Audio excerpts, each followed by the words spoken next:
Text ക്രിയേഷൻ്റെ പുതിയൊരു എപ്പിസോഡിലേക്ക് എല്ലാവർക്കും സ്വാഗതം. മദ്യത്തിൻ്റെ ലഹരിയിൽ പിതാവിനെ വെട്ടിക്കുന്ന ഒരു മകനെ യാദൃച്ഛികമായി ഞാൻ കണ്ടുമുട്ടി. അയാൾ ഇങ്ങനെ ആയിത്തീരുവാനുണ്ടായ സാഹചര്യമാണ് ഇത് നിങ്ങളോട് പങ്കുവയ്ക്കുവാൻ എന്നെ പ്രേരിപ്പിച്ചത്.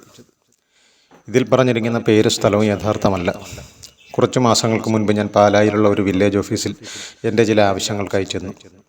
3 മണി കഴിഞ്ഞ് എനിക്ക് അവിടുന്ന് പോരുവാൻ സാധിക്കുകയുള്ളൂ. സമയം ഒരുപാടുള്ളതുകൊണ്ട് ഞാൻ പുറത്തേക്ക് ഇറങ്ങി നിന്നു.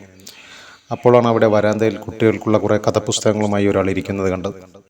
കാഴ്ചയിൽ ആൾ വൃദ്ധനാണെന്ന് തോന്നുമെങ്കിലും വൃദ്ധനല്ല. മുഷിയാത്ത പഴകിയ വസ്ത്രങ്ങൾ ഇട്ടിരിക്കുന്നത്. വിൽപ്പനയ്ക്കുള്ളതാണെന്ന് മനസ്സിലാക്കിയ ഞാൻ ഒരു പുസ്തകം വാങ്ങി നോക്കി. സമയം തള്ളി നീക്കാൻ ഞങ്ങൾ സൗഹൃദ സംഭാഷണങ്ങളിൽ ഏർപ്പെട്ടു.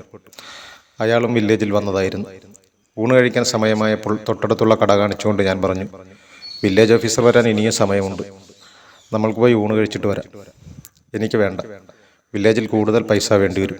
പുസ്തകമൊന്നും ഞാനിന്ന് വിറ്റിട്ടുമില്ല. അത് കുഴപ്പമില്ല, ഊണിൻ്റെ പൈസ ഞാൻ കൊടുത്തോളാം. അതൊന്നും വേണ്ട, താങ്കൾ വയ്ക്കൂ. ആ ക്ഷണവും നിരസിച്ചപ്പോൾ ഞാൻ അയാളുടെ പക്കൽ നിന്നും ആവശ്യമില്ലെങ്കിലും 2 പുസ്തകം വാങ്ങി. അതിൻ്റെ വിലയും നൽകി. പിന്നെ ഊണ് കഴിഞ്ഞ് മടങ്ങി വരുമ്പോഴത്തേക്കും ഞങ്ങൾ കുറച്ചുകൂടി അടുപ്പത്തിലായി. അയാളുടെ പേര് രാജേന്ദ്രൻ, വീട് കതിരൂരിൽ. പക്ഷേ ആദ്യം മുതലേ അയാളുടെ സംസാരത്തിൽ നിന്നും അയാൾ നാട്ടിൽ വന്നിട്ട് അധികമായിട്ടില്ലെന്ന് എനിക്ക് തോന്നി. അതേപ്പറ്റി ഞാൻ അയാളോട് ചോദിച്ചു. അതെ, ഞാൻ അധികകാലമായിട്ടില്ല ഇവിടെ വന്നിട്ട്, ജയിലിലായിരുന്നു. മറച്ചു വയ്ക്കാതെയുള്ള മറുപടി. ശിക്ഷ കഴിഞ്ഞ് പുറത്തിറങ്ങിയിട്ട് 1 വർഷം ആകുന്നതേയുള്ളൂ. എന്തായിരുന്നു കേസ്? കൊലക്കുറ്റം, അച്ഛനെ വെട്ടിക്കൊന്നതിന്. എൻ്റെ മുഖഭാവം കണ്ടിട്ടാവാം അയാൾ നിർത്തി. ഞാൻ വീണ്ടും ചോദിച്ചു, എന്തായിരുന്നു കാരണം? അയാൾ തൻ്റെ പൂർവ്വകാലത്തിലേക്ക് തിരിഞ്ഞു.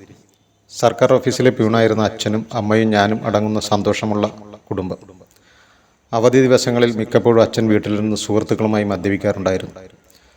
മദ്യം തലയ്ക്ക് പിടിച്ചു കഴിയുമ്പോഴുള്ള അവരുടെ വീരഗാഥ പറച്ചിലും ലക്കുകെട്ട് പല സ്ഥലങ്ങളിലും വെച്ച് നടത്തിയ കോമാളിത്തരങ്ങൾ പങ്കുവച്ചുള്ള പൊട്ടിച്ചിരിയും കുട്ടിയായി എനിക്ക് വളരെ രസമായി തോന്നി. ഇവരുടെ ലോകത്ത് എപ്പോഴും സന്തോഷം മാത്രം. എത്ര രസകരമാണ് ഇവരുടെ ജീവിതം, ഞാൻ ചിന്തിച്ചു. അങ്ങനെ ഇവരോടൊക്കെ എനിക്ക് ആരാധനയായി. ഇവരുടെ മദ്യസൽക്കാര വേദിയിലെ സ്ഥിരം ഇരിപ്പുകാരനായി ഞാനും. ഒരു ദിവസം ഒരല്പം മദ്യം 11 വയസ്സുള്ള എനിക്ക് അച്ഛൻ തന്നു. അങ്ങനെ ആദ്യമായി മദ്യത്തിൻ്റെ രുചി ഞാൻ അറിഞ്ഞു. പിന്നീട് അങ്ങോട്ടുള്ള നാളുകളിൽ ഞാൻ വളരുന്നതിനനുസരിച്ച് എനിക്ക് തരുന്ന മദ്യത്തിൻ്റെ അളവും വർദ്ധിച്ചു. കാലങ്ങൾ കടന്നുപോയി. മദ്യത്തിന് ലഹരി പോരെന്നായി. അത് മറികടക്കാൻ ഞാൻ വേറെ മാർഗങ്ങൾ തേടി. സമാധാനമായി കഴിഞ്ഞിരുന്ന എൻ്റെ വീട് ഞാൻ കലാപഭൂമിയാക്കി മാറ്റി. എന്നും വഴക്കും ബഹളവും.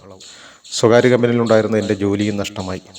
ഒരു ദിവസം അച്ഛൻ ആർക്കോ കൊടുക്കാൻ വെച്ചിരുന്ന 2000 രൂപ ഞാൻ എടുത്തു. അത് ചോദ്യം ചെയ്ത ഞാനും അച്ഛനും തമ്മിൽ വാക്കേറ്റമായി. അത് പിന്നെ കയ്യാങ്കളിയിലേക്ക് മാറി. അച്ഛനെ ഞാൻ വാക്കത്തി വെച്ച് വെട്ടി. പിന്നീട് നടന്നൊന്നും എനിക്ക് ഓർമ്മയില്ല. എൻ്റെ മനസ്സിൻ്റെ താളം തെറ്റിയിരുന്നു. ടെൻഷൻ മൂലം അമ്മ മരിച്ചു എന്നറിഞ്ഞതുപോലും വളരെ വർഷങ്ങൾക്ക് ശേഷമാണ്. ജയിൽവാസവും ചികിത്സയും കൗൺസിലിങ്ങും എന്നെ ഇന്ന് യഥാർത്ഥ മനുഷ്യനാക്കി മാറ്റി. പക്ഷെ എന്തു പ്രയോജനം? എല്ലാം നശിച്ചില്ലേ? എൻ്റെ ജീവിതം, പ്രായം, എൻ്റെ അച്ഛനും അമ്മയും എല്ലാം. അയാൾ വിദൂരതയിലേക്ക് നോക്കി നിന്നു, ലക്ഷ്യമില്ലാത്തവനെ പോലെ.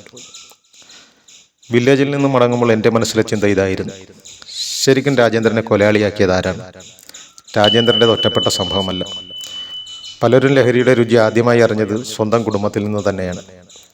അവിടുന്ന് പിന്നെ യാത്ര തുടരുകയായി ലഹരിയുടെ മാസ്മര ലോകത്തിലേക്ക്. ഒരിക്കലെങ്കിലും നമ്മൾ നമ്മളിലേക്ക് തന്നെ ഒന്ന് തിരിഞ്ഞു നോക്കുക. നമ്മുടെ തലമുറയെ നേർവഴിക്ക് നയിക്കാൻ നമ്മൾ യോഗ്യരാണ്.